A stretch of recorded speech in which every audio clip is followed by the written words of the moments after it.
Kötüğün hürmeti basarmaz aydın bir nesi acayip aydınlar ucin. Türkmen ilimi, nadar falan diyarı. Yağların malı, güylerin malı, tavan malı. Oğul Han'ın korkuda tam devamı. Türkmen ilimi, sen aman malı. Doğan gelir, doğan neyden küyter. Türkmenin köyünü oğucuk hem ansat. Karabımı, köpek dağı kucaklap. Sen devam malı, oğul ahir devam malı. Türkmen ilimi, sen aman malı. Bütünlerde ağır şeraplı bulgurları, ken arzu ettiler. Bugün 50 yaş toymuzda, arzular sirdeşik iyidine, toysun çoğunu, koyyan salsın al asmana, için dostlar mürehetler al şerap, koyyadu beyniler bırak yenglesini, yönevelini, bir diyecek sözüm var, hüşker oluma, şerapı diye yenglesine. Sidiş başkanının bir nesi acayip aydınlar bilen, bugün kitabaramız devam ediyor.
eken.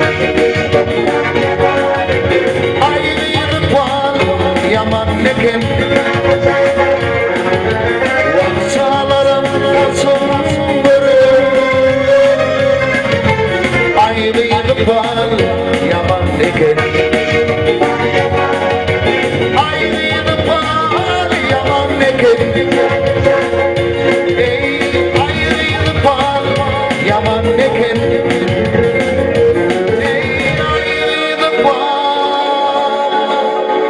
Yaman eken.